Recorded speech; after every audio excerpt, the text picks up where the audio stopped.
What's up, y'all? I just want to make a quick video today about why I still think hot dogging or food trucks are the way of the future, and essentially why I think restaurants are slowly dying, especially corporate chains.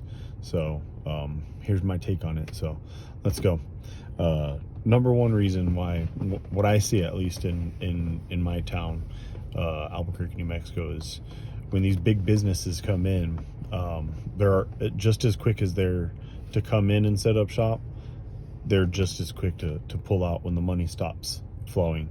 So when hard times come and their P&L starts to get affected and stores aren't profiting, then they make decisions pretty quick, because they can get out of it. The real estate is still worth the real estate, probably worth more than what they bought it for at the time. So no matter what, they're not going to lose money there.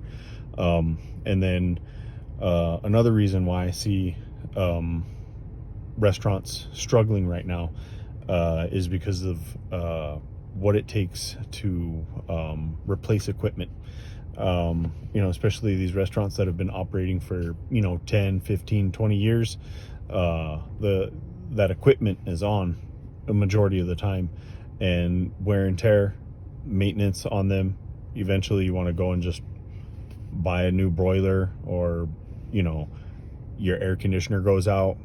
Air conditioners can cost, depending on the size of the restaurant, I've seen $70,000, and not a very big space when you're talking about the dining room.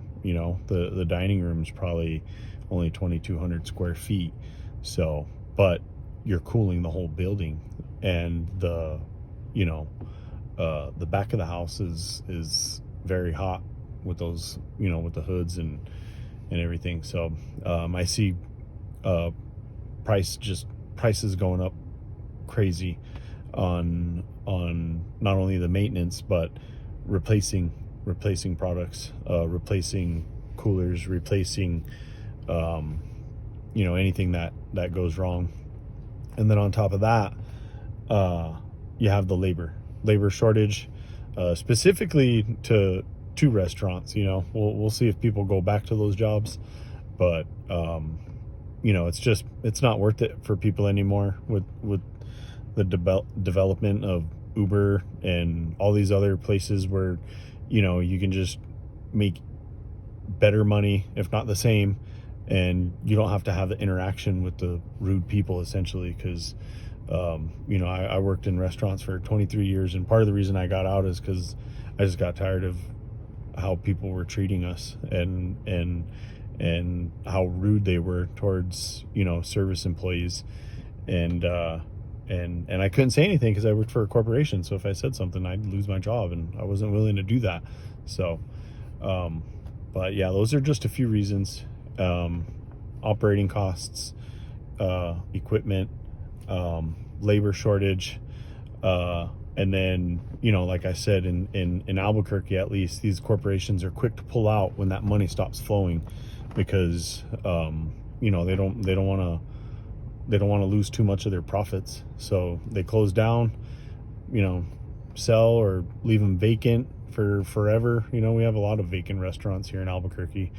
These companies come in and build something, get a bunch of tax breaks from the state, and then after a couple of years they just close up shop and basically just make some money real quick and then get out. So, but I won't get into the politics of that. But those are just a few reasons why I think restaurants are not only dying, but food trucks will survive, hot dog carts will survive. And another thing that I think I would do a little differently is I would have bought some vending machines. And when I talk about vending machines, I'm talking about these ones in Japan and China that you can get on Alibaba, that are making ramen, that are making hot hamburgers, fries. Within minutes they're delivering hot food. If you could get something like that inside of a hotel, you're going to be making money. So, you know, that's one route that I would probably go a little different in my initial investment. If I, you know, a couple of those machines in a couple of locations, the next thing you know, you got 100 of them in 100 locations, you're living pretty good. So, but that's my take. Let me know what you guys think in the comments, and you know, check out some of the other videos I got, and I'll definitely be making some more content.